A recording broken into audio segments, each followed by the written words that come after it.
دنیا کی تاریخ میں ایسے کئی پراسرار افراد کا ذکر ملتا ہے جن کی حقیقت آج تک ایک راز ہے۔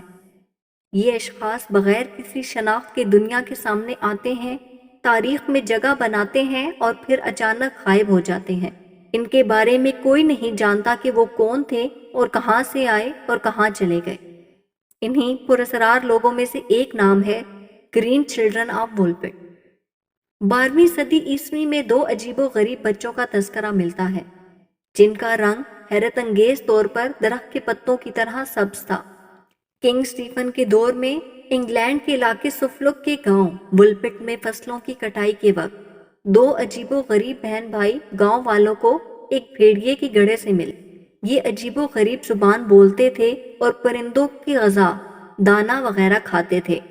جلد ہی یہ دونوں بچے گاؤں والوں کے ساتھ گھل مل گئے اور انہوں نے انگریزی زبان بھی سیکھ لی اور انہوں نے دیگر اشیاء بھی کھانا شروع کر دی۔ وقت گزرنے کے ساتھ ساتھ ان کی جلد کا سبز رنگ بھی جاتا رہا۔ پھر اچانک ان بچوں میں سے لڑکا بیمار ہوا اور انتقال کر گیا۔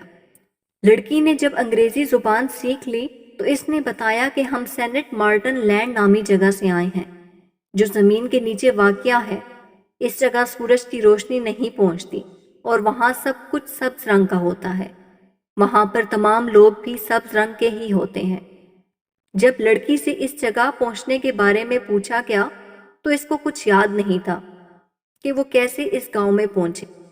بس اس کو اتنا یاد تھا کہ وہ اپنے باپ کے ساتھ زیر زمین جانوروں کے ریوڑ کو چرا رہے تھے تو انہوں نے ایک آواز سنی تو اس گاؤں وولپٹ میں بھیڑیوں کے گڑھے میں اپنے آپ کو پایا جہاں سے آپ لوگ ہمیں اپنے گھر لے آئے ہو۔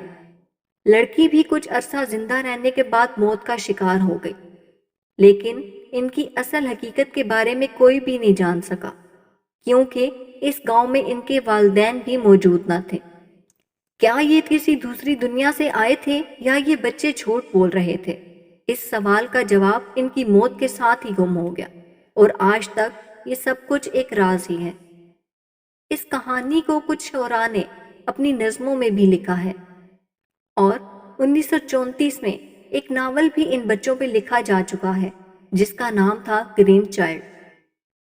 اس کے علاوہ کچھ رائٹر نے اس کہانی کو اپنے اپنے انداز میں بھی لکھا ہے۔ میرا خیال ہے اس کہانی میں بہت سی ایسی باتیں شامل ہو گئی ہیں جن کا حقیقت سے کوئی تعلق نہیں، جیسے ہماری لوک داستانوں میں بہت سی ایسی باتیں شامل ہیں جن کا حقیقت سے دور کا بھی واسطہ نہیں، جن میں ہیر رانجھا، سسی پنو، لیلا مجنو، سونی مہیوال اور نوری جام تماچی وغیرہ شامل ہیں۔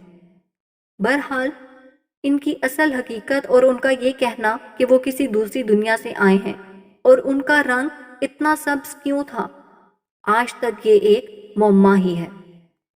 اگر آپ کو یہ ویڈیو اچھی لگی ہے تو اس کو لائک اور شیئر کریں۔